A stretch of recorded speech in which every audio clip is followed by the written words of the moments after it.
Graças a Deus, porque Ele é maravilhoso e me concede mais uma oportunidade de poder voltar a falar com cada um de vocês nesse momento.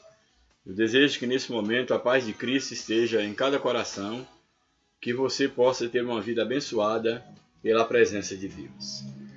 Nós estamos aqui para postar mais um comentário de uma das nossas lições, dessa feita, a lição de número 3, de 15 de abril de 2018. Esta é uma lição, mais uma das lições da CPAD, desse segundo trimestre. E a lição de hoje tem como título Ética Cristã e Direitos Humanos. Nós já vimos que a ética está ligada a essa questão de princípios, da observação de princípios que coordenam uma moral. E nessas lições nós estamos vendo como a ética cristã, que é disciplinada pela palavra de Deus, como ela deve ser levada em conta, como ela deve se efetivar diante de determinadas ou de várias circunstâncias. E nesse momento a lição ela traz para nós o ensinamento sobre como a ética cristã ela se comporta diante dos direitos humanos. É uma lição muito interessante e eu espero em Deus que nós sejamos abençoados por intermédio dessa lição.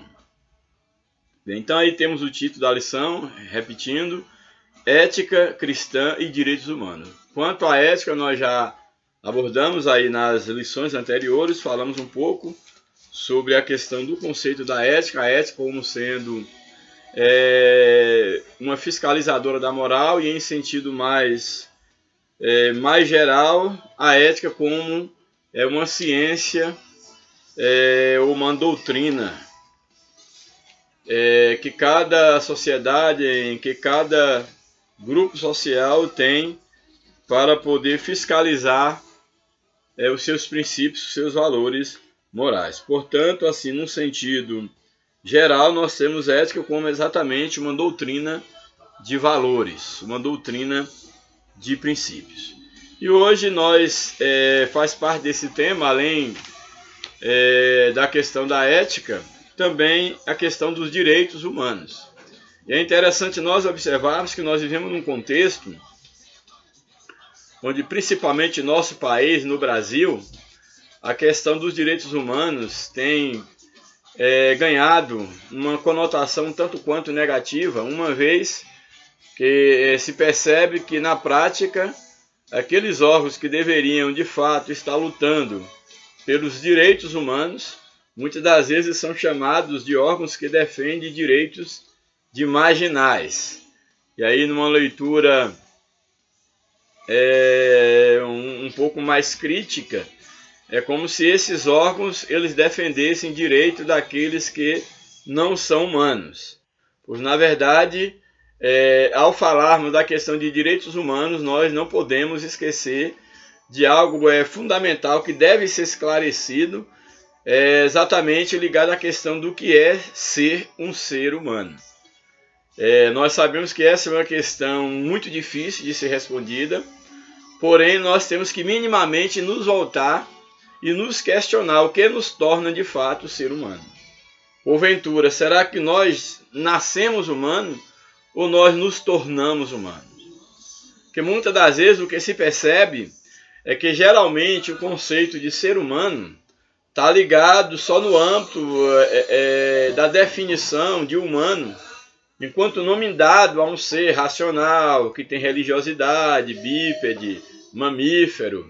Então, nesse aspecto, a expressão humano, ela tem apenas um aspecto de ser um substantivo que identifica um ser, que no caso com essas características que já acabei de falar. Porém, nós temos que entender que a ideia da humanidade do homem, ela vai bem além dessa mera identificação de um ser entre os demais seres, desse animal racional que é o ser humano, esse animal religioso. Então, para isso, nós devemos ter cuidado para quando nós traçarmos um comentário quanto à questão da humanidade do homem enquanto ser humano, tratar de direitos humanos, nós temos que minimamente deixar esclarecido o que é ser um ser humano.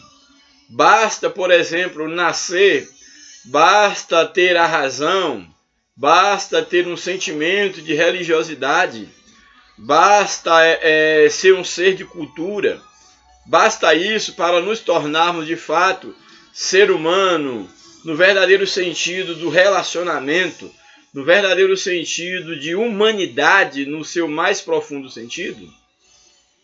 Então cabe a nós nos voltarmos para esses questionamentos.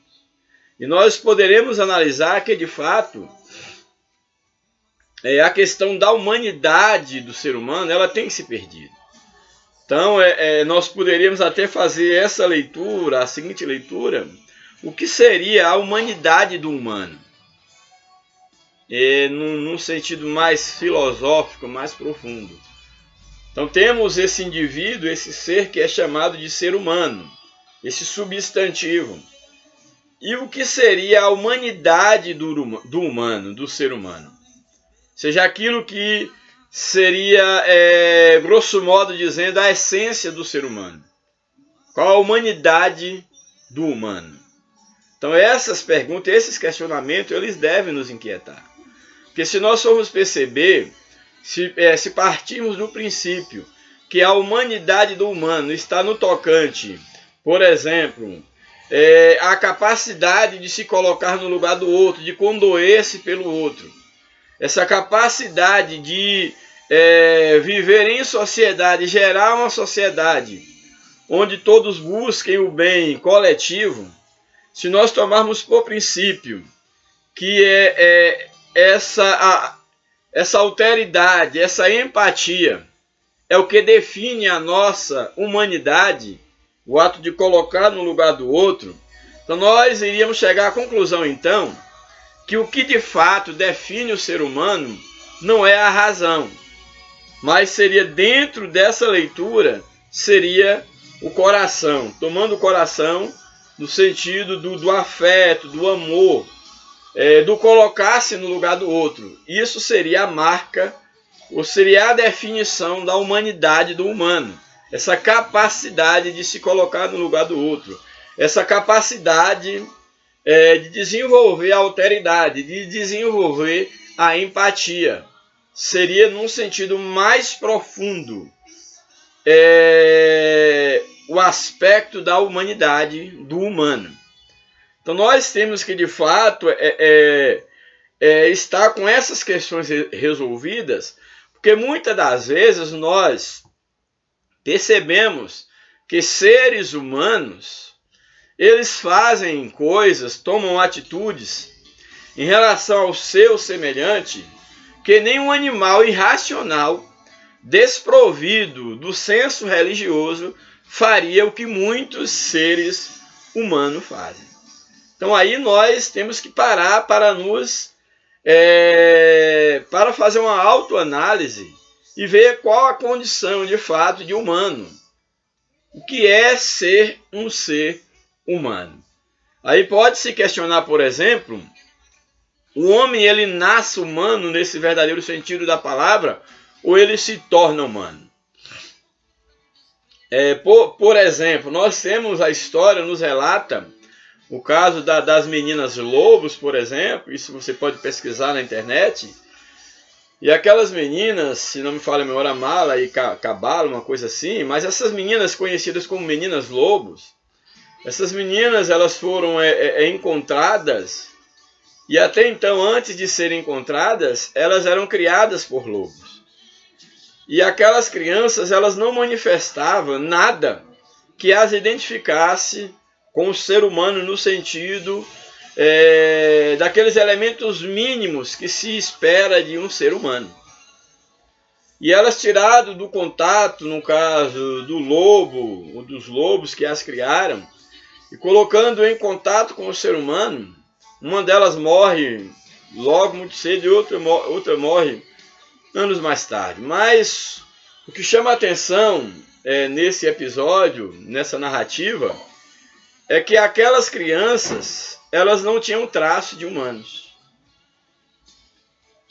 E ao ser tirado do convívio dos lobos, ela manifestava aspectos de um animal irracional.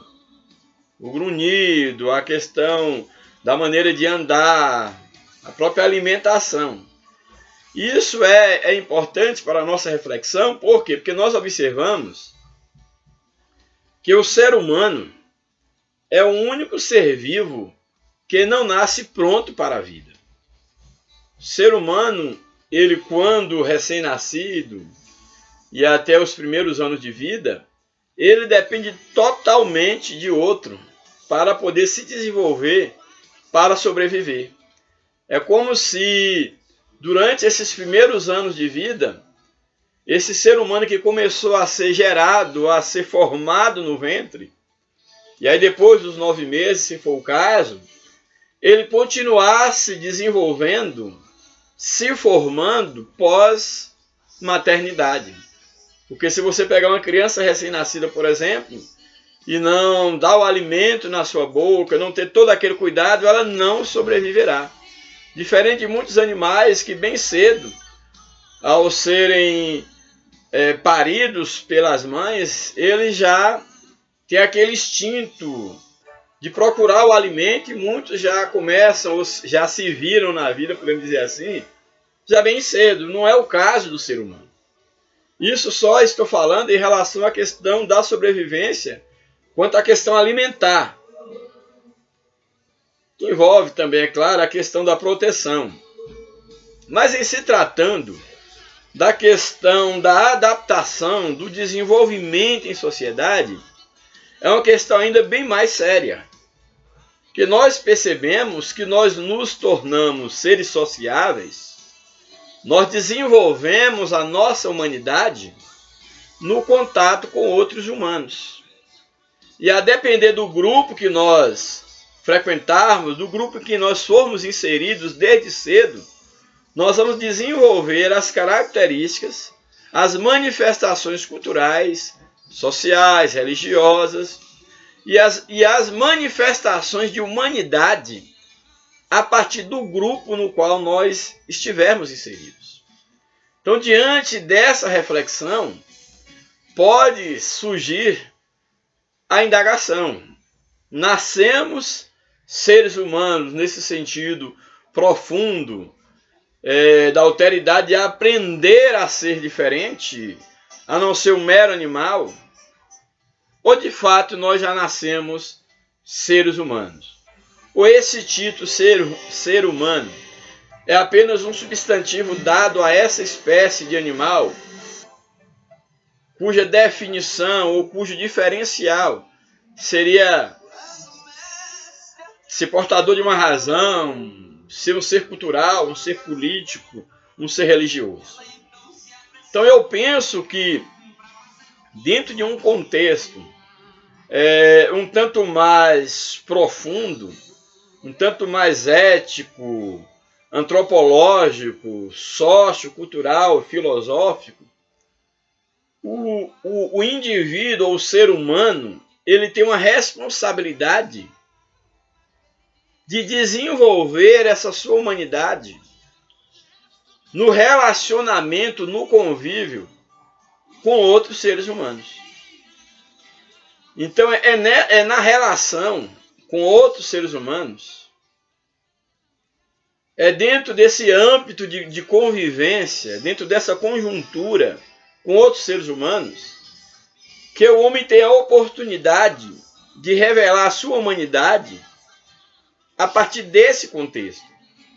Mas é importante notarmos que o homem ele desenvolve a sua humanidade não apenas no tocante a outro humano, mas também no tocante aos demais seres vivos, seres existentes, seja seres animados ou inanimados. A humanidade do homem, ela deve ser demonstrada no trato com outro humano, mas também, por exemplo, no trato com a natureza, no trato com os animais.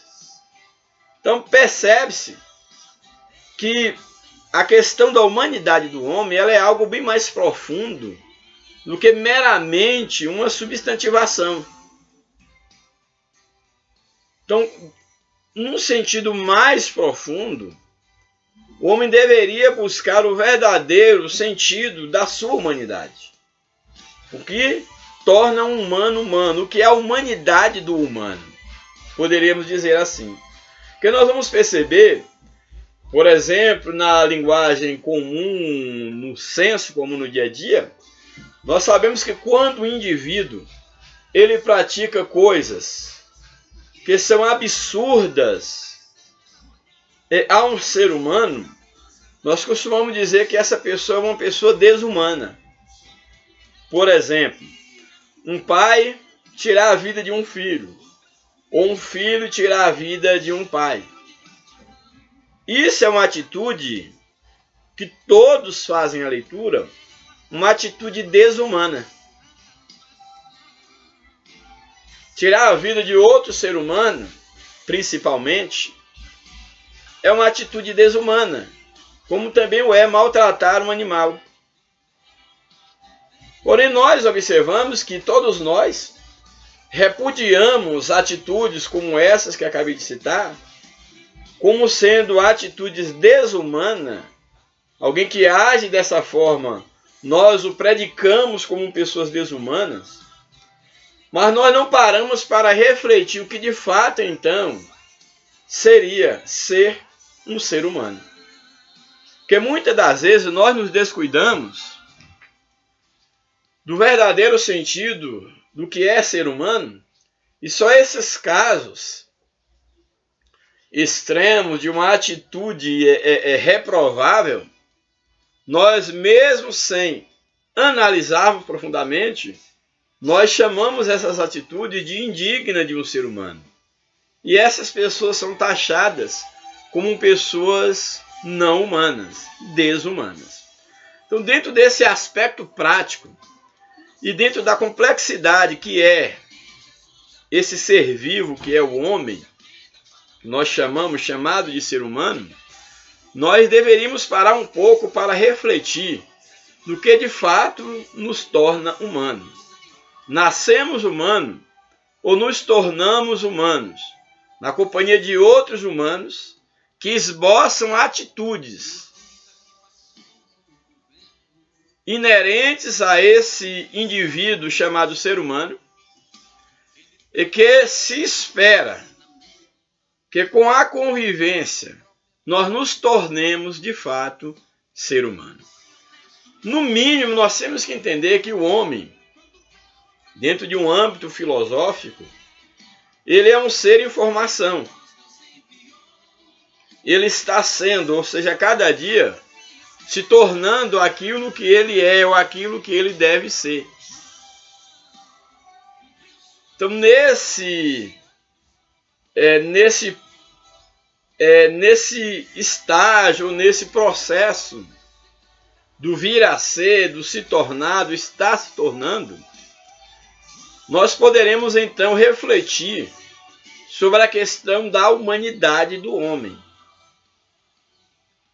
Então nós, quando passamos a existir nessa existência concreta, nós encontramos um mundo pronto, um mundo de humanos, com o qual nós devemos nos adequar, ou,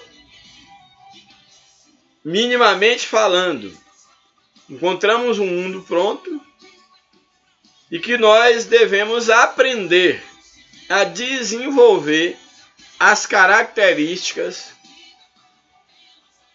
dos humanos com os quais nós passamos a entrar em contato e com os quais nós devemos nos identificar, uma vez que nós somos seres humanos. Então, eu quis trazer essa reflexão porque a ideia da humanidade do homem é um tema muito amplo, não tão discutido, mas que minimamente deveria nos inquietar. O que é ser humano? Qual a humanidade do humano? O que é a humanidade, a essência do humano? Então são questões que devem nos inquietar. Bem, então nós poderíamos até ver ou diferenciar o humano enquanto um substantivo, esse indivíduo, esse ser, e a humanidade desse humano, enquanto o seu ser mais profundo, no aspecto de uma manifestação, de uma adjetivação do seu ser. Então, tentemos minimamente perceber a complexidade do que de fato é defender o homem enquanto um ser humano. E tomando aqui como humano, a grosso modo, para fecharmos em um âmbito minimamente, vamos dizer assim, como um ponto de partida, vamos tomar então o ser humano no aspecto desse ser que, ao desenvolver a sua humanidade, desenvolve no sentido de que ele é capaz de se colocar no lugar do outro. Que ele é capaz de esboçar, como parte da sua natureza, a alteridade e a empatia. Bem, a lição nos apresenta ética cristã e os direitos humanos. Direitos humanos. O texto áureo da nossa lição nos apresenta: o estrangeiro não afligirás, nem o oprimirás, pois estrangeiro fostes na terra do Egito. Olha, esse texto aqui nos mostra Deus instruindo o seu povo sobre a maneira como o seu povo deveria tratar os estrangeiros. E é significativo porque Deus chama a atenção do povo nos seguintes termos: o estrangeiro não afligirás, nem o oprimirás. Por quê? Pois estrangeiros fostes na terra do Egito. Ou seja, o povo de Israel, ele tinha que ter consciência do período em que eles passaram de escravidão no Egito, como eles foram tratados com desumanidade, como eles foram oprimidos no Egito.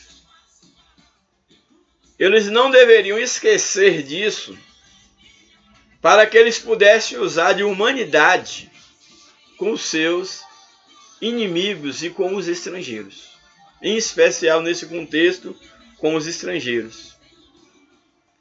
Então o texto está nos mostrando exatamente essa questão da ética que Deus aguarda, ou Deus espera, melhor dizendo, daquele que são seus filhos no tocante ao respeito aos direitos humanos. Então o ensinamento da palavra de Deus é esse: olha, ao estrangeiro não afligirás, não oprimirás, nem o trate de maneira desumana. Porque vocês tiveram a experiência de serem tratados dessa forma, exatamente por homens que não tinham o conhecimento de Deus. Então nós vemos aqui a responsabilidade que nós temos, enquanto ser humano e enquanto igreja, de poder valorizar o outro, mesmo sendo estranho à nossa fé, à nossa família. Nós devemos tratá-lo com devido respeito. Nós devemos ser capazes de colocar no lugar do outro, ver o sofrimento do outro e tratá-lo com humanidade. Louvado seja o nome de Jesus. A verdade prática nos apresenta o seguinte: os direitos do ser humano, revelados na palavra de Deus, têm como fundamento o amor.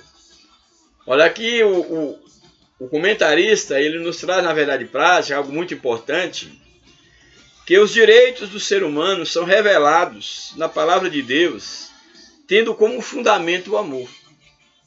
E eu diria ainda mais, que toda a vida cristã, ela é baseada no fundamento do amor. E em se tratando da questão dos direitos humanos, só é possível nós desenvolvermos a nossa humanidade no sentido mais profundo. Só é possível nós respeitarmos o outro, enquanto cristãos, se de fato o amor de Deus estiver derramado em nosso coração. A Bíblia diz que é através do nosso amor com o próximo, com o outro, que o mundo conhecerá que nós somos filhos de Deus. Portanto, a verdadeira humanidade do homem é o amor, é a afeição, é a capacidade de se colocar no lugar do outro. Então é nesse âmbito que eu quero trabalhar o conceito de humanidade. Então, humanidade é uma expressão de amor. Humanidade é se colocar no lugar do outro. Louvado seja o nome de Jesus. Bem, a verdade, a leitura bíblica em classe está no livro de Isaías, capítulo 58, os versos 6 até o verso 12. Então você pode acompanhar Isaías, capítulo 58, versos de número 6 ao 12. Nos diz assim o verso de número 6. Porventura, não é este o jejum que escolhi? Isso é Deus falando por intermédio do profeta Isaías. Porventura, não é este o jejum que escolhi? Que solte as ligaduras da impiedade, que desfaças as ataduras do jugo, e que deixes livres os quebrantados, e que despedaces todo o jugo. Então Deus está fazendo uma pergunta. Porventura, não é esse tipo de jejum que eu quero? Que soltes a ligadura, desfaça as ataduras, deixe livres os quebrantados, e que despedaces o jugo? Deus está fazendo uma pergunta. E é interessante que, se nós formos analisar dentro desse contexto, quando Deus fala, não é porventura este o jejum que eu quero, nós temos que estar atentos para o significado da expressão jejum no sentido comum ou no sentido religioso, e o significado do jejum que Deus está pedindo nesse texto, quando está se tratando da questão dos direitos humanos. Sabemos que dentre as várias finalidades do jejum, no aspecto religioso, o jejum tem como finalidade beneficiar aquele que jejuma. É aquele momento de uma dedicação para Deus, a fim de entrar em um contato maior com o mundo espiritual, a fim de buscar uma bênção de Deus na vida, uma consagração de Deus na vida. Mas percebemos que nesse aspecto religioso, o jejum beneficia diretamente, em primeira mão, aquele que está se aplicando ao jejum. E jejuar é exatamente você abster-se de alguma coisa. Isso é jejuar. Jejuar é abster-se. É você deixar de comer um alimento por um período de tempo em detrimento de uma causa, de uma consagração para Deus. E o jejum, ele é bíblico.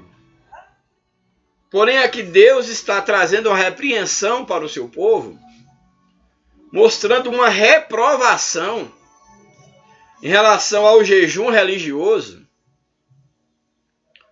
porque esse mesmo não era acompanhado de um coração tomado pelo amor de Deus. Então Deus traz essa repreensão ao seu povo e esse ensinamento para nós. Qual é o tipo de jejum do que nós devemos nos abster? E é interessante observar que esse jejum que Deus cobra não é o jejum de uma manhã, de um dia, de uma semana, de 30 dias. É um jejum permanente. É uma abstenção permanente. Abster de quê? Da iniquidade, da maldade, do pecado, da falta de amor, da desumanidade. Então ele vai mostrar, Deus vai mostrar nesse contexto para o seu povo, e principalmente para aqueles que exerciam a liderança, o comando, uma chefia, patrões, donos de escravos, Deus está mostrando uma recusa ao jejum, não porque o jejum não tenha validade. É porque na condição em que essas pessoas estavam inseridas, esse jejum não tinha nenhuma validade para Deus. Então isso é tão importante que muitas das vezes nós estamos querendo nos aproximar de Deus através de uma consagração, através de um jejum, de outras expressões de louvor e adoração a Deus, mas estamos com o coração distante do amor de Deus e do amor ao próximo. E a Bíblia diz que obedecer a Deus é melhor do que qualquer sacrifício, e o jejum é um sacrifício. Porém, agora Deus está pedindo um sacrifício superior e permanente, que exatamente permitir que ele seja gerado dentro daqueles que o servem. E nós vamos perceber nesse texto, quando o texto nos apresenta o seguinte: porventura, não é este o jejum que escolhi, mostrando uma reprovação da parte de Deus, pela maneira como esses estavam se conduzindo, mesmo praticando, no caso o jejum, mesmo praticando a consagração, mas que se portava de uma maneira indiferente em relação ao próximo, em relação àquelas pessoas para as quais de fato elas deveriam expressar a humanidade, para aquelas pessoas que estavam sendo lesadas nos seus direitos enquanto um humano, enquanto uma imagem e semelhança de Deus, um filho de Deus. Então o texto nos diz que porventura não é este o jejum que escolhi. Qual é o jejum que Deus escolhe e Deus cobra desse povo? Que solte as ligaduras da impiedade. Ou seja, essas pessoas estavam presos à impiedade e usavam da impiedade para prender outras pessoas. E o que é ser ímpio? Isso é muito interessante, o conceito do que é ser ímpio. Porque se nós formos buscar dentro de uma definição, por exemplo, no grego, a palavra é acebeia ou azebeia, ou acebia, a depender da pronúncia, que é o termo que identifica, que dá origem à expressão impiedade. Esse termo significa, dentre as várias definições, significa falta de reverência a Deus, maldade. Então, a impiedade é uma maldade, é uma falta de reverência a Deus, a um Deus que é amor, que nos amou primeiro e que não nos trata segundo as nossas maldades, as nossas iniquidades. Então, o que é impiedade? Impiedade é maldade, essa falta de reverência a Deus. E o texto nos apresenta que Deus está cobrando do seu povo, que o jejum que ele cobra do seu povo era exatamente este: que soltes as ligaduras da impiedade. Ou seja, que deixe a impiedade e que libertem os homens ou aqueles que estão presos aos laços de impiedade que nós os prendemos. Então essa é uma característica do jejum que Deus cobra. Uma outra característica: que desfaças as ataduras do jugo. O que é um jugo? O jugo é uma servidão. Um animal é atado ao outro, tem-se um jugo, e esse jugo ele é colocado no ombro do animal, e ele é ali preso, ele é atado naquele animal. E o Senhor está dizendo que as características do jejum, que ele é aprazível, em primeiro lugar, que solte as ligaduras da impiedade e que desfaças as ataduras do jugo, daquilo que faz com que nós estejamos prendendo as pessoas, que nós estejamos, no caso aqui, trazendo cativo as pessoas, e que ao mesmo tempo, isso é muito significativo, que aquele que comete a impiedade, ele prende os outros, mas ele também está preso. Ele também precisa ser liberto por Deus.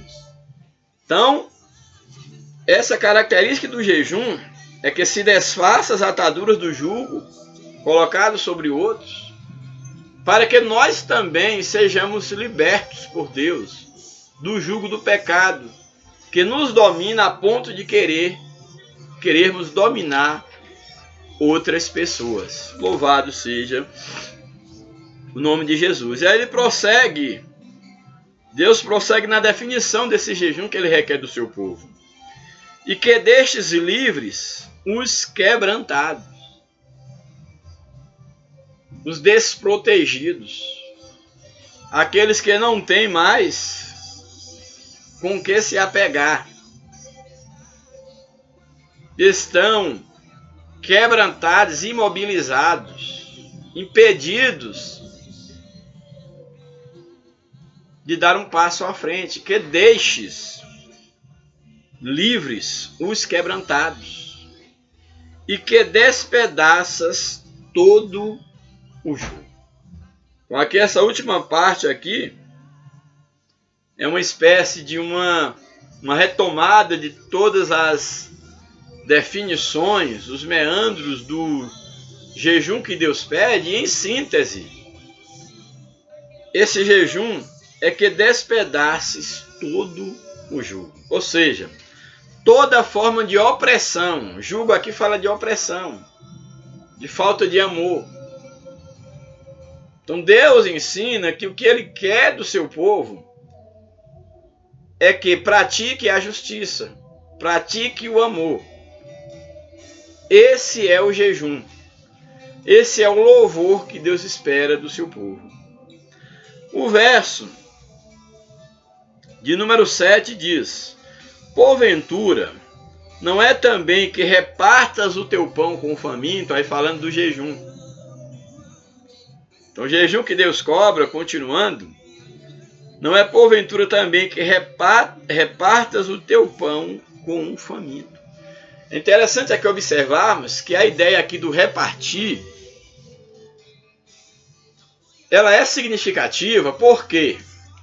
Porque muitas das vezes eu ajudar o outro com aquilo que está sobejando, ou porque eu tenho muito, isso não envolve nenhum sacrifício. Falamos que jejum é sacrifício, é abstenção. E dar ao outro aquilo que nos sobeja, que não nos faz falta, isso não é sacrifício. E a Bíblia está dizendo que dentro desse jejum, desse sacrifício que Deus quer, está contemplado também que repartamos o pão com um faminto. Você já parou para pensar nisso? Que enquanto você tem muito, alguém está do teu lado e não tem nada, e que o que Deus cobra de você não é simplesmente dar o que sobra, mas é repartir o teu pão com o faminto. E quando digo repartir o pão, não é só pão no sentido do alimento, não. Também, mas não só isso. É repartir, por exemplo, pode ser os teus bens ou necessitado. É claro, ponderando tudo isso, é claro. A ideia do repartir não é você ficar na miséria, não. É ajudar aqueles que Deus colocar no seu caminho. Como também, por exemplo, quantas das vezes o pão que você tem que repartir com alguém é o teu tempo, é a tua atenção, é você estender a mão no momento que alguém precisa de um conselho, de um carinho, de um sorriso, de um abraço. Isso também é repartir o teu pão com família. Então, preste atenção para que você possa analisar a tua condição enquanto cristão e ver se de fato você está agradando a Deus naquilo que Ele cobra de cada um de nós. Aí o Senhor prossegue dizendo: repartas o teu pão com o faminto, como nós já lemos, e recolhas em casa os pobres e desterrados. Olha que interessante. recolher em casa o pobre e desterrado. Quão difícil é esse texto. Agora, é claro que nós temos que entender cada coisa dentro do seu contexto. O pobre, a Bíblia diz que nós sempre o teremos conosco. E devemos cuidar do pobre. Talvez no contexto de hoje seja absurdo ler um texto como esse. Não, então eu vou pegar todo pobre e colocar dentro da minha casa. Bom seria se pudéssemos fazer isso. Mas não é necessariamente isto. É porque a Bíblia nos apresenta como um dom da parte de Deus, que é o dom da misericórdia, do cuidado, da hospitalidade. E muitas das vezes, você pode até receber alguém na sua casa, mas não ter um coração hospitaleiro. Sua casa pode até ter um quarto de hóspede. E alguém pode até dormir lá, mas não ser hospedado. Porque a ideia do hospedar está aqui dentro. Então você hospedar o pobre não é necessariamente você levar para dentro da sua casa. É você dentro das possibilidades. É você dentro das suas forças. Você ampará-lo naquilo que te for, que você for capaz, naquilo que estiver dentro da tua capacidade, mas que você não guarde esforços para amparar, seja em qual aspecto for, da maneira que for, o necessitado. Bom seria se nós pudéssemos, e deveria ser esse o nosso papel enquanto igreja organizada, que tivéssemos um lugar para amparar os pobres e necessitados, e não ficarmos só oferecendo um discurso de que Deus vai ajudá-lo, de que ele vai sair daquela situação, quando na verdade não movemos uma palha para ajudá-lo. Mas voltando ao texto, o que Deus cobra é exatamente isto: que recolhas em casa os pobres desterrados. A ideia do desterrado é que não tem terra, não tem pátria, não tem onde ficar. E esse recolher em casa pode simbolizar, por exemplo, quem sabe ajudando no aluguel, pode ser também, conseguindo um emprego, uma colocação, ou tornando as noites menos frias. É ajudá-lo dentro daquilo que Deus te capacitou, dentro das suas possibilidades. Também, continua dizendo, vendo o nu, o cubras, e não te escondas daquele que é a tua carne. Vendo o nu, não cubras. Deus está cobrando que o jejum que ele quer é quando veres o nu, que o cubras. E o nu aqui é também no sentido de não ter uma roupa para vestir, sim. Talvez você esteja aí com o seu guarda-roupa cheio e você sabe que tem alguém do seu lado, às vezes o irmão está sentado no banco com você na igreja, dando glória a Deus junto com você. Ele pode estar nu e você com sapatos, com roupa em sua casa. Mas a nudez aqui, como todos os termos aqui, ela não deve ser entendido só limitado aos termos em si. Porque quantas das vezes alguém está do seu lado, nu de proteção, nu de orientação dos seus direitos, inclusive os direitos humanos, que é o tema da lição. E às vezes você, além de não ajudá-los a adquirir e a conquistar os seus direitos, muitas das vezes nós ainda aproveitamos dessas pessoas. Ainda as despimos mais nos seus direitos. Então é a obrigação, esse é o jejum que Deus cobra de mim e de você. É que cobramos aquele que está nu. E aí o texto ele continua dizendo, e não te escondas daquele que é a tua carne. Ou seja, você enquanto ser humano, quando você esconde de outro humano, para evitá-lo, porque você terá que ajudá-lo na sua necessidade, que tipo de humanidade você está desenvolvendo? Se nós traçamos a princípio, tomando como base esse conceito de humanidade, que é a capacidade de se colocar no lugar do outro, essa alteridade é algo do coração, não meramente da razão, do conveniente. Se eu evito o meu irmão, se eu escondo do meu irmão, eu não estou expressando a minha humanidade. Eu não estou expressando o sentimento de amor, de humanidade que é esperado daqueles que de fato se dizem humanos. Verso de número 8.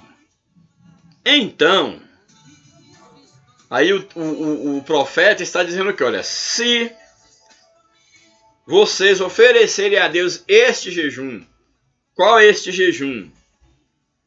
Soltar a ligadura da impiedade, desfazer as ataduras do jugo, deixar em liberdade os quebrantados, quebrar todo o jugo, dar pão ao faminto, proteção ao desamparado, recolher em casa, cobrir o nu, não esconder do próximo. Se fizeres tudo isso, aí entra o verso 8. Então, como consequência, vem agora as bênçãos de Deus, vem o favor de Deus sobre esse teu jejum, que é um jejum contínuo. Não é um jejum de uma meio-dia. É um jejum, é um modelo, é um modo de vida. Esse jejum aqui é um modo de ser do cristão que está vivendo para Deus. Aí o verso sequente então diz, então, como consequência, romperá a tua luz como a alva. Olha que interessante. Romperá a tua luz como a alva. Sabemos aqui que luz fala de direção. Luz fala de direção. E o texto aqui nos apresenta que quando nós fizermos isso, que a nossa luz romperá como a luz da manhã, a luz da alva. Então romperá a tua luz como a alva, e a tua cura apressadamente brotará. Ou seja, tu precisa de direção, de luz, de direção, acertar na vida. Ao fazeres isto, a tua luz romperá como a alva, e também a tua cura apressadamente brotará. Então, precisa de uma cura física, Deus cuidará de ti. Mas cura aqui não é limitada à cura física. Pode ser cura das emoções, cura dos sentimentos, cura dos relacionamentos, cura, quem sabe, de uma mágoa, de uma falta de perdão. Cura aqui fala de uma restauração de um modo geral. E diz então que apressadamente brotará a cura, brotará a restauração. E a tua justiça irá adiante da tua face. Muito interessante isso aqui. Então o que nós temos aqui? A tua justiça irá diante da tua face. Mostrando o quê? Que onde você for, que Deus honraria, antes de você chegar, a tua justiça já iria diante de ti. Por quê? Porque Deus, ele é a nossa justiça. Deus, ele é aquele que vai à nossa frente abrindo os caminhos. Então a justiça aqui fala exatamente, a justiça e a frente, é que Deus irá à frente. Ele é o Jeová Jireh, o Deus da provisão. Então a tua justiça irá à frente, Deus irá à frente, exercendo justiça, abrindo os teus caminhos. A tua justiça irá diante da tua face, e a glória do Senhor será a tua retaguarda. Ou seja, você vai passando por caminhos que Deus vai abrindo. E a glória de Deus será a tua retaguarda. Ou seja, após você passar, todos verão o que Deus fez por você. O que Deus fez na sua vida, através da sua vida. E a glória de Deus será a marca da tua caminhada, estará a tua retaguarda. Louvado seja o nome do Senhor. Aí o verso 9. Então, diante desse contexto de bênção, então clamarás e o Senhor te responderás. Muito interessante. Uma vez estando na direção de Deus, uma vez tendo Deus como direção, como a luz, coberto da glória de Deus, estando debaixo da direção e da proteção de Deus. Aí o texto nos apresenta, então clamarás e o Senhor te responderás.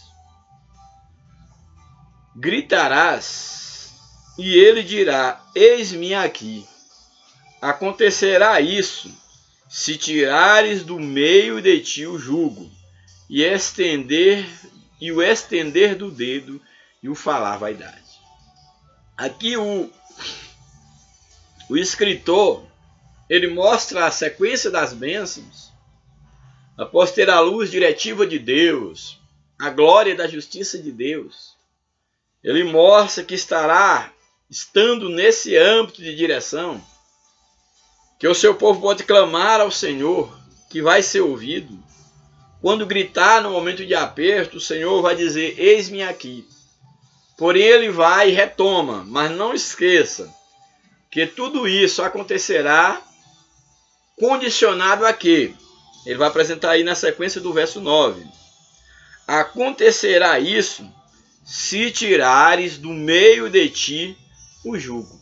Exatamente tudo aquilo que ele condenou antes, que o povo estava fazendo, mostrando que o jejum para Deus é que eles deixassem de fazer tudo aquilo. Então ele retoma aqui dizendo, então tudo isso acontecerá se tirares do meio de ti o jugo. Se tirares o jugo, a prisão, a opressão, tirares o estender o dedo, apontar o dedo para o outro. A Bíblia diz que a gente deve primeiro ver, tirar a trave do nosso olho antes de ver o cisco no olho do outro. E nós não devemos ser juiz do nosso irmão, porque um só é o Senhor de todos. E ai de nós que nos tornamos juízes do nosso irmão. Então, nesse aspecto aqui, o Senhor nos chama a atenção exatamente para isso.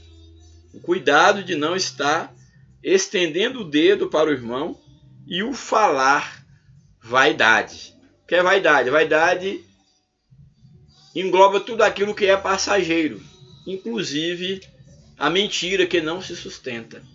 Então, as bênçãos de Deus virão exatamente em decorrência de uma vida pura, de uma vida plena diante do Senhor. Louvado seja o nome do Senhor. Agora, na sequência do verso, o verso de número 10, o escritor nos diz o seguinte: e se abrires a tua alma ao faminto, ele retoma tudo aquilo que nós havíamos falado, que ele tinha condenado nos versos anteriores. E se abrires a tua alma ao faminto, fartares a alma aflita, então a tua luz nascerá nas trevas. Retoma a bênção.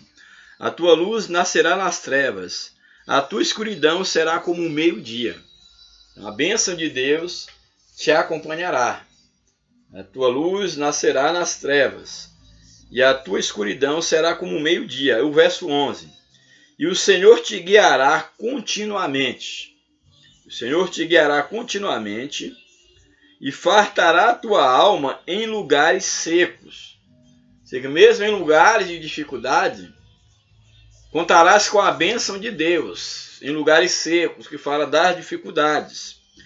e fortificará os teus ossos. Isso é muito interessante. Porque nós sabemos que os ossos é exatamente a estrutura do nosso corpo. Se os nossos ossos enfraquecerem, o nosso corpo certamente enfraquecerá. E não há como nos mantermos em pé se os nossos ossos se enfraquecem. E osso fala de estrutura. Osso fala de firmeza. E a Bíblia aqui nos apresenta que aqueles que vivem o amor de Deus, que desenvolvem a humanidade segundo aquilo que Deus requer do ser humano, que esses terão uma estrutura forte, que esses permanecerão de pé diante de Deus e diante dos homens. Então a ideia aqui do fortalecimento dos ossos fala exatamente do nosso vigor diante de Deus e também diante dos homens, em decorrência da prática do amor, da prática do cuidado com o próximo. Fortificará os vossos ossos. E serás, isso aqui é muito interessante, geralmente a gente toma esse texto de uma maneira descontextualizada, e olha o que o texto nos diz. E serás como um jardim regado, e como um manancial cujas águas nunca faltam. Belo esse texto. Temos um hino que canta sobre isso. Eu quero ser como um jardim regado, cuidado. E nós temos aqui que o contexto para um coração que se torna como um jardim regado e como um manancial cujas águas nunca faltam, o contexto que nos apresenta esse texto esse que nos fala de bênção, que aqui a ideia do jardim regado, cuidado, fala das bênçãos de Deus. Só que esse texto está dentro de um contexto de alguém que, em primeiro lugar, abençoou o outro, abençoou o próximo, para que então agora ele esteja sendo abençoado. Então o contexto desse texto de se tornar e serás como um jardim regado e como um manancial cujas águas nunca faltam, isso só é possível ser abençoado dessa natureza porque primeiro abençoou. Então, ao ser um abençoador, você se torna também abençoado por Deus. Então, se você quer diante de Deus ser como um jardim regado, como um manancial cujas águas nunca faltam, que nunca falte a alegria, a paz, o perdão, a presença de Deus, uma palavra amiga, um conselho, uma disposição para servir a Deus e ao próximo, para que você seja um manancial cujas águas nunca faltem, um jardim regado por Deus. É necessário que você se coloque na posição de Deus e para manifestar Deus no trato com o outro. Louvado seja o nome de Jesus. E o verso 12 nos diz o seguinte: e os que de ti procederem a bênção para a sua descendência, os que de ti procederem edificarão os lugares antigamente assolados, e levantarás os fundamentos de geração em geração. Ou seja, a tua memória, os teus serão abençoados e perpetuarão a tua memória, o teu trabalho, o teu serviço. Os lugares antigamente assolados serão, no caso, edificados. Levantarás os fundamentos de geração em geração, e chamar-te-ão reparador de roturas, de brechas, e restaurador de veredas para morar. Ou seja, tu serás conhecido, a tua glória será vista como um reparador de brechas, como o remédio de Deus para restaurar os necessitados, aqueles que estão à tua volta. Eis aí a bênção de Deus, que será derramada para aqueles que oferecerem a Deus o jejum do amor, da misericórdia, que tirar de cima do outro, que deixar de oprimir o outro e que exercer a humanidade e respeitar o direito do outro, enquanto filho e criatura de Deus. Louvado seja o nome de Jesus para sempre. Bem, vamos então agora para o comentário da lição. Primeiro, aí, a introdução da lição nos apresenta: grande parte da história da humanidade demonstra que os direitos foram prerrogativas de uma minoria privilegiada. Em tempos modernos, foi que surgiu o conceito de direitos fundamentais inerentes à dignidade humana, os direitos humanos. Apesar desses conceitos florescerem em tempos atuais, desde a criação do homem, as Escrituras Sagradas revelam a vontade de Deus acerca do que é direito e dever nas relações humanas. Então Deus, desde os primórdios da humanidade, Deus, na sua palavra, já estabelecia normas, doutrinas, ensinamentos para o bom relacionamento dos seres humanos, dos seres em grupo. Aí o primeiro tópico da lição nos apresenta a origem dos direitos humanos. Primeiro tópico, definição de direito. A raiz da palavra direito tem origem no latim rectus, que significa aquilo que é reto, correto, aquilo que é justo. Na perspectiva da ética, o que é direito torna-se modelo do que é bom e correto. Então, o que é direito, à luz da ética, da filosofia, é aquilo que é correto, aquilo que deve ser tomado como modelo, que se deve seguir. Assim, a ética ou a moral, comum a todas as culturas, pode se expressar em termos de direitos do indivíduo. Esses direitos refletem a dignidade do ser humano, como, por exemplo, a proteção à vida, a liberdade individual e a igualdade. Esses são pressupostos fundamentais acerca da dignidade humana. Então nós temos aqui que no campo ético, moral, o que é um direito? Um direito em cada grupo é aquilo que deve ser comum, que pode se expressar o que é justo, o que é correto, o que é direito, aquilo que deve ser comum em todas as culturas no tocante aos seus valores, aos seus princípios morais e éticos. E aqui a lição nos apresenta como direitos da dignidade do ser humano exemplos como a proteção à vida. Isso é um direito garantido na Convenção Universal dos Direitos Humanos, que é o direito à vida. Então, isso é um direito inalienável.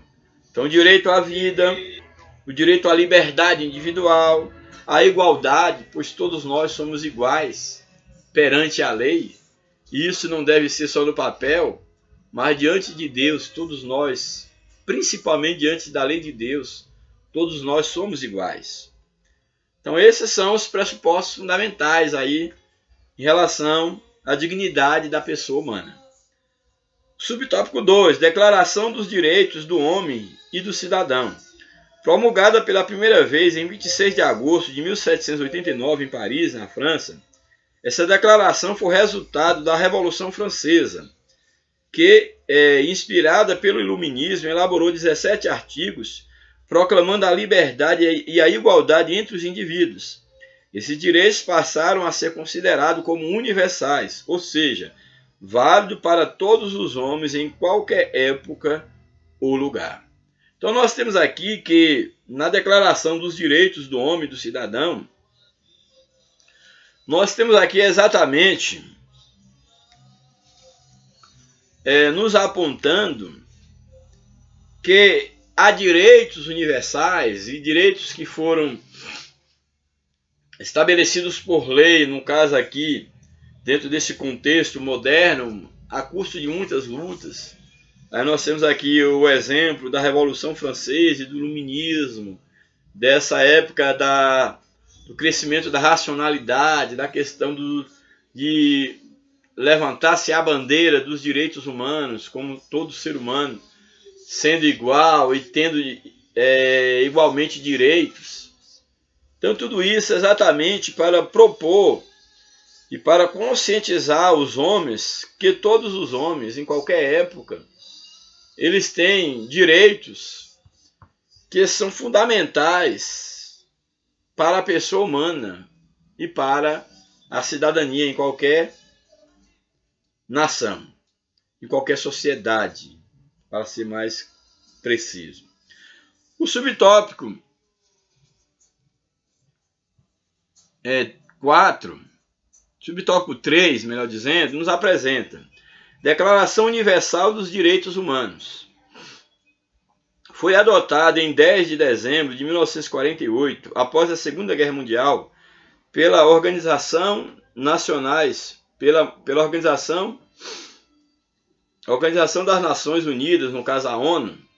Então, foi adotada em 1948, após a Segunda Guerra Mundial, pela Organização das Nações Unidas, a ONU, a Declaração, no caso, Universal dos Direitos Humanos. Então, a Declaração, ela contém 30 artigos que reconhecem os direitos fundamentais e universais do ser humano como o ideal comum a ser atingido por todos os povos e nações, sem distinção de raça, sexo, língua ou religião.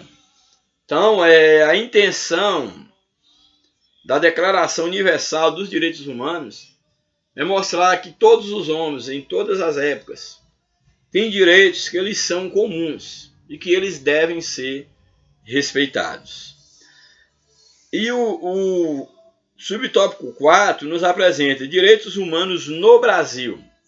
O Brasil é consignário, ele pertence, no caso, participa dessa Declaração Universal, como também da ONU, desses tratados que tratam da questão do respeito aos direitos humanos. O Brasil faz parte desses tratados. E vamos ver como analisar o direito humano, os direitos humanos no Brasil. Em nosso país, a expressão direitos humanos, aqui entre aspas, foi popularizada durante a década de 1980. Então, em 1980, torna-se popular essa expressão direitos humanos. Nessa época, militantes políticos de esquerda passaram a usar a expressão em oposição ao regime militar. Então, nesse momento, segundo aqueles que defendem o regime militar, o que a história que apresenta que o regime militar, que nessa época o regime aí de 64 e aqui na década de 80, está referindo aqui esse texto, em relação a esses de esquerda, de partidos políticos de esquerda, e começa então a defender os direitos humanos como uma forma de contrapor ao regime militar. Segundo os tais defensores, nesse período os direitos humanos não estariam sendo observados. Daí levantar-se a bandeira dos direitos humanos. Então hoje, após que no caso nessa época, militantes políticos de esquerda passaram a usar a expressão em oposição ao regime militar naquele contexto. E hoje? Hoje, após a redemocratização do Brasil, ou seja, após o regime dito militar, então, após a redemocratização do Brasil e a concessão de amplos direitos ao cidadão, hoje a expressão direitos humanos, entre aspas, tem sido associada constantemente a direitos de bandidos. Discute-se, por exemplo, que os direitos humanos deveriam valer unicamente para os humanos direitos. Isso aqui é bem interessante, esse trocadilho. Que há uma crítica muito grande em relação, não em relação aos direitos humanos, mas à Comissão de Direitos Humanos no Brasil, essa comissão política. É interessante observar que, quando para se valer os direitos humanos eu preciso de uma comissão política e de uma lei que obriga isto, mostra o quanto os homens se tornaram desumanos. Que a humanidade é algo que deve e que é de fato gerado de dentro para fora. Não é uma lei que vai me tornar humano. Então, desenvolver a humanidade é uma capacidade, é um trabalhar de Deus. É uma mudança, ou é um modo de ser, melhor dizendo. E isso é de dentro para fora. Então, depender de um órgão político para fazer valer os direitos humanos, isso só prova a nossa desumanidade ou desumanização. Então, o que nós temos aqui é que dentro do contexto brasileiro, quando se fala de direitos humanos ou de órgãos defensores dos direitos humanos, de fato isso está ligado diretamente à defesa de direitos de bandidos. Nós vemos aí policiais perdendo a vida e não há nenhum movimento social protestando contra a perda dessa vida, apoiando a família. Não há. Mas geralmente quando são bandidos, quando são pessoas, na maioria das vezes, desprovidos de humanidade, porque não agem como humano, são pessoas desumanas dentro de uma linguagem entendível, são essas pessoas que são defendidas pelos chamados direitos humanos. E aí aqui o comentarista diz que, segundo alguns, que os direitos humanos deveriam valer unicamente para os humanos direitos, e não para os humanos que não sejam direito, não para os desumanos. É claro que nós sabemos que o direito humano, os direitos humanos devem valer para todo homem. Ele errou, deve pagar pelos seus erros, sim. Porém que ele pague pelos seus erros, mas que ele não seja desprovido da sua identidade, enquanto um ser que pode desenvolver a humanidade, que é humano, mas que no momento está tomado pela desumanidade. Mas como esse ser que se tornou desumano, como ele pode ressocializar? Li recentemente um texto falando sobre a diversidade religiosa, diversidade cultural e religiosa. E esse texto ele tem uma fala muito interessante, uma frase, dentre as várias frases interessantes, que diz o seguinte: que ninguém nasce odiando. Os homens aprenderam a odiar. E da mesma maneira que os homens aprendem a odiar, eles são capazes de aprender a amar. Então, aqueles que foram desumanizados, eles podem aprender a ser humanos. Porém, para aprenderem a ser seres humanos, eles só podem aprender se estiver usando para eles a humanidade. Se nos tornamos desumanos para tratar com outros desumanos, desumano não gera humanidade, desumano gera desumanos. Então, nesse aspecto, voltando ao texto, aqueles que os direitos humanos devem defender direitos de humanos que agem com humanidade, mas sem desprezar aqueles que se tornaram desumanos, mas que precisam ser corrigidos, precisam ser punidos, precisam ser trabalhados e ressocializados para se tornarem igualmente humanos. Louvado seja Deus. O segundo tópico da lição nos apresenta a Bíblia e os direitos humanos. Direitos humanos no Pentateuco. Os 5 livros de Moisés revelam o código divino e indicam a maneira de viver do seu povo. Nesses escritos, aí no caso do Pentateuco, há um arcabouço de concepções libertárias e igualitárias que antecedem a muitos direitos que vão aparecer na modernidade. Muito interessante. A Bíblia ela já tinha diretrizes para o relacionamento do homem desde sempre, desde quando ela foi estabelecida. Nesses escritos há um arcabouço de concepções libertárias e igualitárias que antecedem a muitos direitos que vão aparecer na modernidade. No texto do Pentateuco, que são os 5 primeiros livros da Bíblia, Deus requer do povo de Israel que o estrangeiro não seja maltratado. Gera um código, né, de direito humano sendo cobrado da ética cristã, da ética no âmbito cristão, evangélico, bíblico, cobrando tratamento para com o estrangeiro. Então, o estrangeiro não deveria ser maltratado, que a viúva e o órfão sejam protegidos. A proteção dos direitos daqueles que não têm com quem se apegar, os órfãos e as viúvas. E que o pobre não seja explorado. Então, já aqui, lá no Decálogo, já lá no princípio, Deus estabelece leis, ordenanças, que venham fazer valer os direitos humanos. Dentre esses que nós já citamos, há o destaque aqui para a não exploração do pobre. Tais preceitos eram estranhos ao mundo antigo e constituem-se numa espécie de síntese da Torá, que é a Bíblia dos judeus, ali o Antigo Testamento, ou mais especificamente o Pentateuco. O cuidado divino para com os menos favorecidos e o valor da dignidade humana estão então constituídos aí nessa síntese da Torá, que é exatamente o cuidado com o pobre,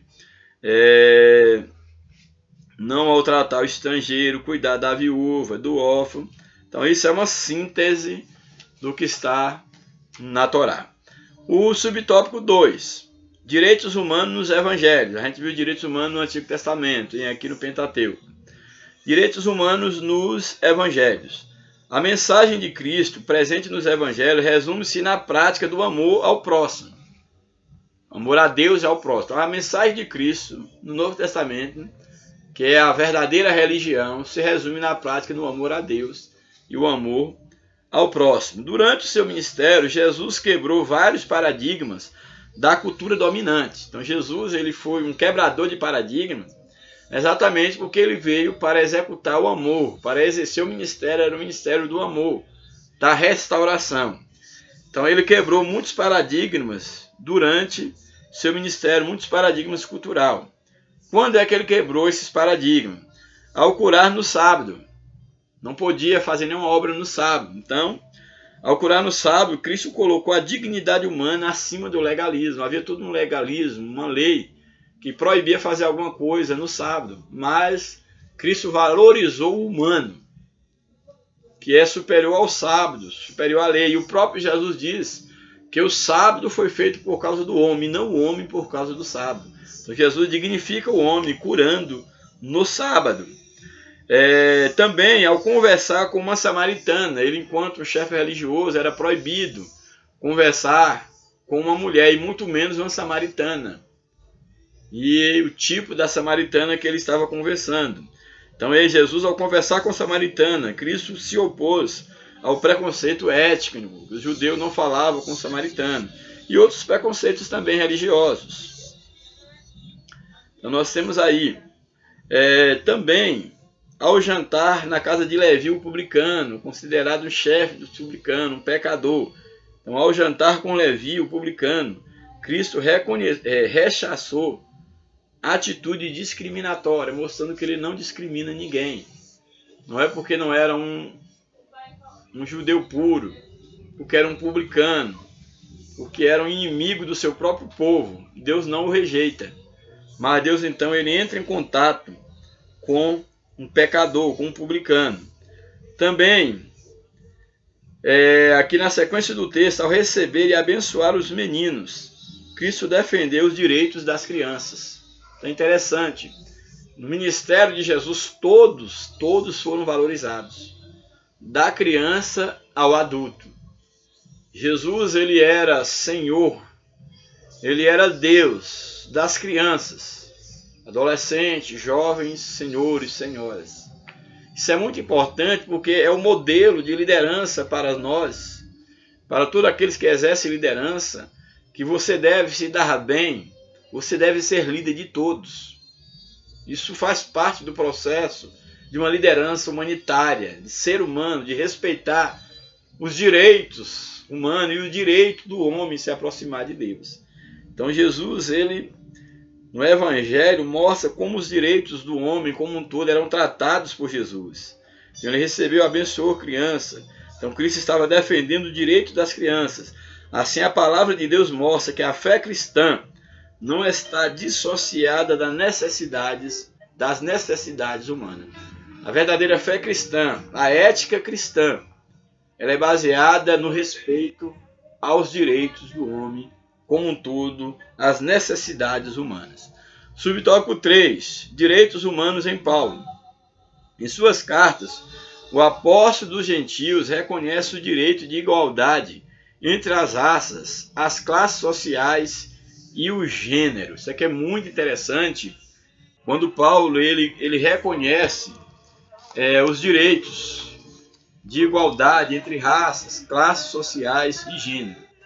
Abra a tua Bíblia aí no livro de Gálatas. Vamos ver o que Paulo nos diz. Gálatas 3, 28.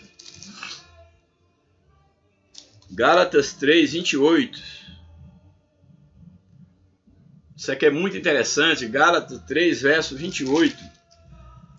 Quando Paulo ele vai nos afirmar da seguinte maneira. Esse é um dos textos mais significativos que nos mostra que Cristo veio para todos e que para Deus não há distinção de pessoas. Então nos diz o texto, Gálatas 3, 28, nos diz o seguinte. Nisto, primeiro ele apresenta no verso 26 a seguir, porque todos sois filhos de Deus pela fé em Cristo Jesus. Porque todos quanto fostes batizados em Cristo, já vos revestiste de Cristo. Verso 28. Nisto, ou seja, no fato de ter recebido a Cristo, nisto não há judeu, nem grego, não há servo, nem livre, não há macho, nem fêmea, porque todos vós sois um em Cristo Jesus. Louvado seja o nome de Jesus. Então temos aqui o apóstolo Paulo reconhecendo a dignidade, a igualdade de direito, de raça, de sexo, de pessoas, classes sociais. Todos nós somos unidos na cruz. No Calvário, todos nós somos um. Somos um em Cristo. Somos um. Louvado seja o nome de Jesus. O apóstolo também legitimou o uso dos direitos civis ao ser preso em Jerusalém, quando ele evocou sua cidadania romana para não ser açoitado, e ao perceber as manobras dos judeus para condená-lo sumariamente, o apóstolo reivindicou o direito de um julgamento justo e apelou a César. Assim, as Escrituras nos estimulam à defesa dos nossos direitos e da nossa cidadania. Muito interessante isso aqui. A Bíblia nos diz no livro de Atos dos Apóstolos, lá no capítulo 22, quando Paulo levantou-se fizeram-se uma trama, uma acusação, um falso testemunho contra Paulo, alguns chefes religiosos judeus, para tentar matar Paulo. Paulo, então, naquele momento, quando ele viu que a sua vida ele estava para ser ceifada, ele apela pelo seu direito de cidadão romano. E ele evoca a lei quando, de fato, nenhum cidadão romano poderia ser açoitado sem antes ser julgado e condenado. E Paulo estava sendo açoitado exatamente por defender o Evangelho de Cristo e por defender a doutrina da ressurreição. E naquele momento, quando Paulo estava prestes a ser linchado, a ser morto, ele então apela exatamente para o seu direito de cidadão romano. E no outro momento, já depois lá do julgamento, ele estando lá sendo julgado, aqueles inimigos bolam uma outra trama para tentar matar, tirar a vida de Paulo. E ele, percebendo isso, ele apela para César. Direito, no caso, buscando o seu direito para que ele fosse julgado pelo imperador romano. E mais uma vez a sua vida é livre. Então tudo isso aqui nos mostrando, Paulo nos ensinando, e as Escrituras nos ensinando, a necessidade de nós conhecermos os nossos direitos e fazer valer os nossos direitos. Isso é tão importante, por quê? Porque aqui é uma estimulação na busca, na defesa dos direitos e da nossa cidadania. E muitas das vezes, infelizmente, nós cristãos somos tidos como pessoas ignorantes, que sofrem por não conhecer os seus direitos. E lutar por um direito, se preciso até na justiça, faz parte da nossa cidadania. É claro que a Bíblia nos adverte que as questões que surgirem entre nós enquanto igreja, que nós temos que resolver entre nós mesmos. Mas é questões no âmbito da nossa fé, no âmbito daquilo que pode ser resolvido entre nós. Mas não quer dizer com isso que o cristão tenha que ser ignorante e que ele não deva lutar pelos seus direitos, se preciso, na justiça. Por quê? Porque nós somos cidadãos dos céus, mas também somos cidadãos dessa terra e temos o mesmo direito que qualquer um outro cidadão. E o cristão ele tem que ser instruído a isso. Não há pecado nenhum, não há erro nenhum, faz parte dos direitos humanos e nós também somos cristãos e somos humanos. Não há erro nenhum lutar pelos seus direitos, conhecer os seus direitos e fazer com que os seus direitos eles sejam respeitados. Louvado seja o nome de Jesus. Finalmente, o último tópico da lição nos apresenta a igreja e os direitos humanos. A igreja e o trabalho escravo. O trabalho é essencial para o sustento da vida. Desde a criação, o trabalho está presente na história da raça humana. Sustentar a si mesmo e a família por meio do trabalho é uma dádiva divina e dignifica o ser humano. Ou seja, o ser humano, e é um preceito bíblico, que ele precisa lutar pelo pão de cada dia para não ser pesado ao pão do seu irmão. Trabalhar, não há nada de vergonhoso em trabalhar. Há quem pensa que o homem trabalha porque o homem pecou contra Deus e agora ele tem que trabalhar. Não, no Éden, Adão e Eva, eles foram colocados no Éden para trabalhar, para cuidar do jardim. É claro que com o pecado, o trabalho tornou algo não prazeroso, a própria dificuldade da terra em produzir. É claro também que nós percebemos, e alguns podem até entender erroneamente, achando, não, eu vou para o céu, eu vou ficar cantando, orando o dia todo. Não, nós teremos um serviço, um trabalho, um serviço espiritual nos céus. Cada um terá a sua ocupação. Então o trabalho ele é essencial também no desenvolvimento da humanidade do homem. É necessário para a vida do homem. Então nós temos aqui que o trabalho está presente na história da criação humana. Então sustentar-se a si mesmo, isso faz parte da dignidade humana. No entanto, quando a carga horária é exaustiva, os salários são baixos e as condições de trabalho são degradantes, a dignidade humana é violada e o trabalho se torna em escravidão. Então, quando há uma exploração, e numa sociedade capitalista isso é muito presente, a exploração da mão de obra, a acumulação indevida de lucros, e quando na verdade o trabalhador ele não pode desfrutar do trabalho, do suor do seu rosto, ele é explorado com exaustivas cargas horárias, com baixos salários que mal dá para alimentar. Isso se torna uma espécie de uma escravidão moderna. E isso atenta contra a dignidade humana e é condenável à luz da Bíblia. É condenável à luz da Bíblia. Então, nesse aspecto, a Bíblia ela condena esse tipo de atitude para com o trabalhador, para com o homem. Está, no caso, violando nos seus direitos fundamentais. A Igreja de Cristo não pode ficar insensível diante do trabalho escravo. Há uma condenação direta e objetiva da palavra de Deus, segundo Tiago, que condena a exploração e a injustiça praticada contra os trabalhadores. Vamos ver aí Tiago, capítulo de número 5, quais são as informações, os ensinamentos que Tiago, considerado aí o líder da igreja em Jerusalém, o pai da igreja, o líder maior da liderança da igreja em Jerusalém, Tiago capítulo 5, verso de número 4 a 6, nos diz assim, Tiago 5, 4 a 6. Eis que o salário dos trabalhadores que ceifaram as vossas terras e que por vós foi diminuído, clama, e os clamores dos que ceifaram entram nos ouvidos do Senhor dos Exércitos. deliciosamente vivestes sobre a terra, e vos deleitastes, e servastes o vosso coração, como no dia da matança. Verso 6. Condenastes e mataste o justo, ele não vos resistiu. Aqui Tiago está repreendendo exatamente, condenando aqueles senhores que exploravam seus trabalhadores, que exploravam o pobre, e dizendo que o salário retido, ou os baixos salários, a injustiça praticada por esses senhores, clamava diante de Deus. E ele continua dizendo que enquanto esses sofriam, aqueles que exploravam deliciosamente viviam.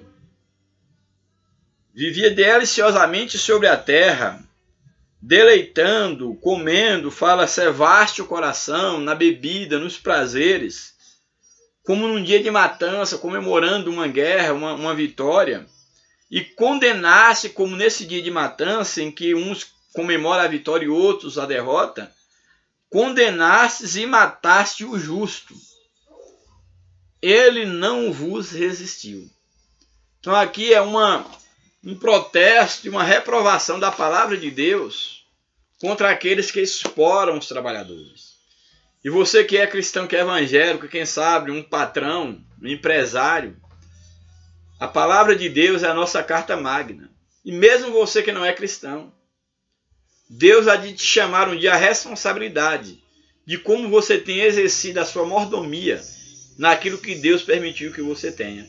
Então tenha muito cuidado, para que o clamor, a carga horária, o salário dos teus empregados não estejam clamando diante de Deus. E Deus fará justiça no tempo certo a todos aqueles segundo a sua maneira de agir aqui nessa terra. Que Deus ele possa nos orientar e te orientar quanto a essa questão muito séria, que é exatamente o respeitar dos direitos humanos. Então está aí o texto de Tiago.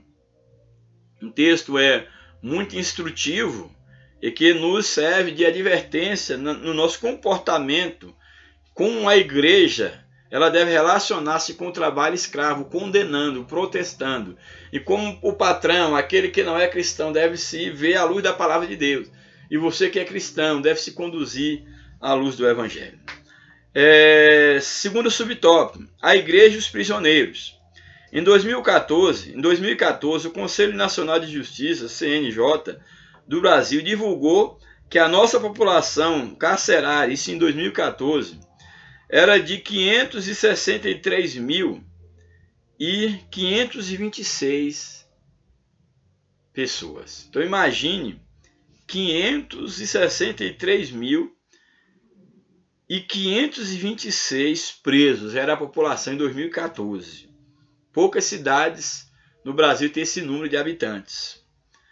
E que estavam encarcerados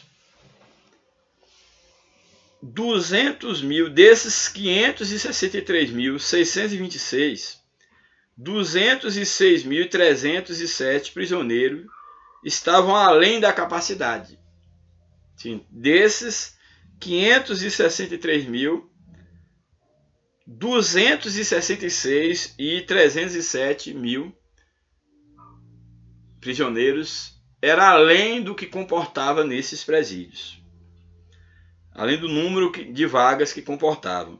Então, somado ao problema da superlotação, os presídios públicos também não oferecem as condições mínimas de dignidade humana, higiene e salubridade.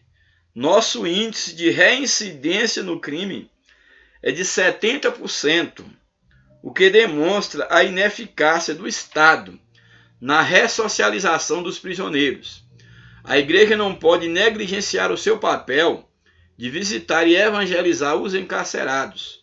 Por meio da ação do servo de Cristo, os prisioneiros recebem dignidade e, sobretudo, a salvação. Sabemos que aqueles que estão presos estão para pagar por um crime que cometeram e devem estar presos.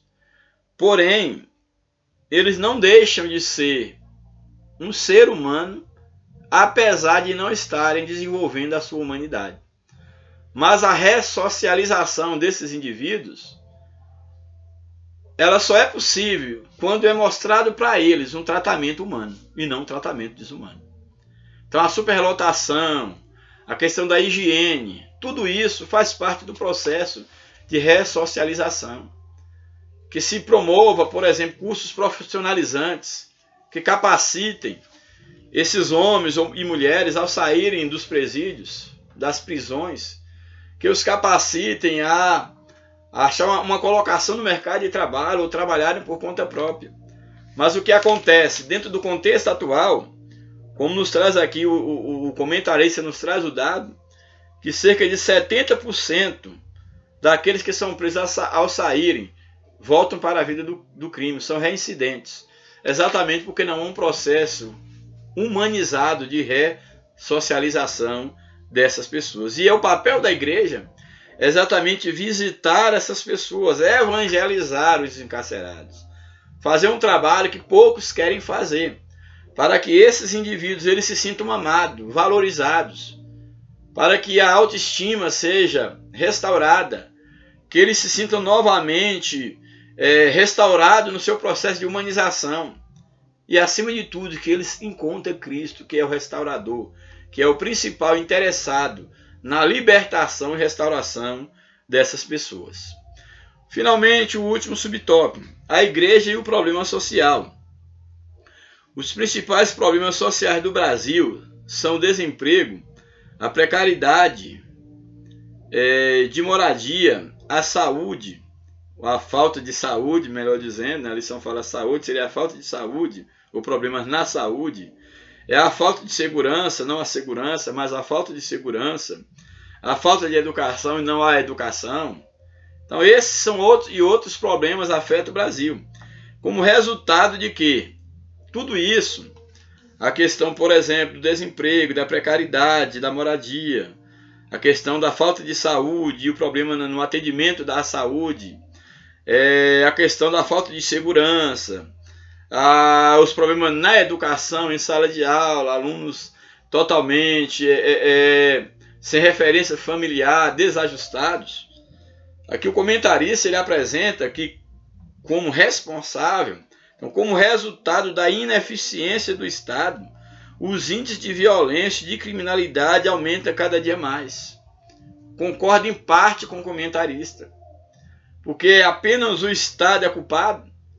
Será que a ineficiência é só do Estado? Sim, é papel do Estado cuidar do seu cidadão. Isso é lei. E a igreja foi chamada para quê? Será que também nós, enquanto igreja, não estamos sendo ineficientes? Será que a ineficiência é só do Estado ou não é também da igreja? Daquela igreja que marcava lugar quando combatia contra o pecado, mas mesmo com um discurso duro contra o pecado, era procurada pelos pecadores carentes de salvação? Será que não nos transformamos numa igreja enquanto instituição, que estamos de lado a lado com o mundo, com o pecado, que estamos recebendo aplausos políticos, mas que em detrimento disso, baixamos a cabeça, baixamos o tom do nosso discurso, nos enfraquecemos por negociarmos com o mundo e hoje nos sentimos impotentes para combater o pecado? Ao estarmos impotentes para combater o pecado, porque nós já nos aliamos muitas das vezes ao pecado, nós nos enfraquecemos por causa dos aplausos deste mundo. Será que isso não nos tornou também ineficientes enquanto igreja? A igreja foi chamada para brilhar nas trevas, para restaurar o perdido, para ser sal e para ser luz. E a Bíblia diz que quando o sal ele perde o seu sabor, para nada mais serve, a não ser para ser jogado fora e pisado pelos homens. Então me preocupa muito quando nós jogamos a culpa no Estado, principalmente em problemas que nós enfrentamos na nossa sociedade, que são problemas ligados diretamente ao lado espiritual do ser humano. Que o homem sem Deus no coração, ele se volta para a prostituição, para o roubo, para o vício, para todo tipo de pecado. E se a igreja ela permanece cumprindo o seu papel evangelizador e transformador, certamente o Estado terá menos trabalho e a nossa sociedade também será outra.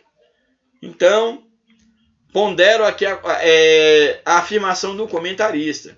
O Estado é ineficiente? Sim, mas também faltou colocar aqui a nossa participação enquanto igreja, enquanto organização, enquanto representantes físicos, podemos dizer assim, do corpo de Cristo.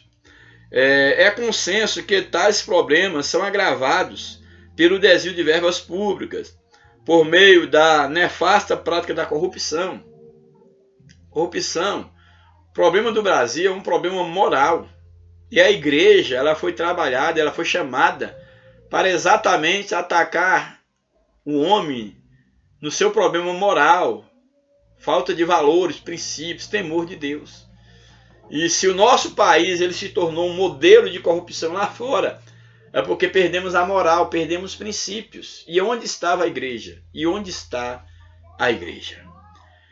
Abacuque, em sua época, constatou problemas similares: opressão, violência, litígio, impunidade, suborno e juízo distorcido. O profeta tinha a consciência de que o mal a ser combatido era o pecado, ou seja, por trás disso tudo está o pecado. Assim como fez Abacuque e como anseia o cronista, a igreja deve unir forças para restaurar a nação por meio da confissão sincera e do clamor a Deus. Ou seja, a igreja ela tem que ter uma confissão sincera. Confissão sincera em que aspecto? Confessar Jesus em espírito e em verdade, e não apenas no discurso. A igreja tem que ter uma confissão sincera no sentido de que o homem veja em nossas práticas, o mundo veja as marcas de Cristo. Então temos que ter uma confissão sincera e temos que clamar a Deus por este mundo, pelo nosso país, pela nossa geração. Louvado seja o nome de Jesus. E finalmente, a conclusão da nossa lição nos traz o seguinte: lembrando que na prática da justiça social, no respeito aos direitos humanos, vale aquilo que a palavra de Deus nos diz em Mateus 7, verso 12, que diz assim: portanto, tudo o que vós quereis que os homens vos façam, fazei-lo também vós, porque esta é a lei e os profetas. Então, se queremos ser respeitados, respeitemos. Se queremos receber o amor, pratiquemos o amor. Se queremos que de fato Cristo seja gerado nos homens, geremos Cristo em nós primeiro. Se quisermos que o mundo nos respeite enquanto igreja de Cristo, vivamos segundo a luz do Evangelho. Demos o respeito para recebermos em troca também o respeito. Conclusão: nenhum outro livro tem enaltecido tanto a dignidade humana como o faz a Bíblia Sagrada. As Escrituras revelam o amor de Deus sem acepção de pessoas. A igreja é advertida em perseverar na prática do bem ao próximo. E os que ficam impassíveis diante da violação dos direitos humanos são considerados pecadores. Ou seja, aqueles que diante da dificuldade do homem, diante daqueles que estão sendo ultrajados no seu direito, simplesmente não deixam se tocar, simplesmente não se atentam à necessidade do outro. À luz da Bíblia, essas pessoas são consideradas pecadoras. Tiago, capítulo 4, para nós finalizarmos, nos traz um ensinamento que vale a pena nós estarmos atentando para esse ensinamento. Tiago 4, verso 17, nos diz assim: aquele, pois, que sabe fazer o bem e não faz, comete pecado. Então, se eu sei que alguém está sendo injustiçado nos seus direitos, alguém está sendo ultrajado, que injustiças estão sendo praticadas, seja lá no mundo ou no meio da própria igreja, no próprio âmbito evangélico, e eu me encalo, e eu sou omisso, e eu sei que o bem, o praticar o bem é eu combater o erro, e eu me encalo, eu sou omisso, A Bíblia diz que eu sou um pecador. Porque aquele que sabe fazer o bem e não faz, comete pecado. Então que Deus nos abençoe, que Deus nos ajude, que eu e você, que nós tomamos para nós a responsabilidade de, no uso da ética cristã, tratarmos do direito do humano, respeitar o direito do outro e lutar também para que os direitos humanos seja algo respeitado e que todos possam, de fato, entender e desenvolver a verdadeira humanidade. E eu termino com uma pergunta: você é humano? Que Deus nos abençoe. Um abraço, que Deus abençoe a tua vida e a tua família, em nome de Jesus. Amém.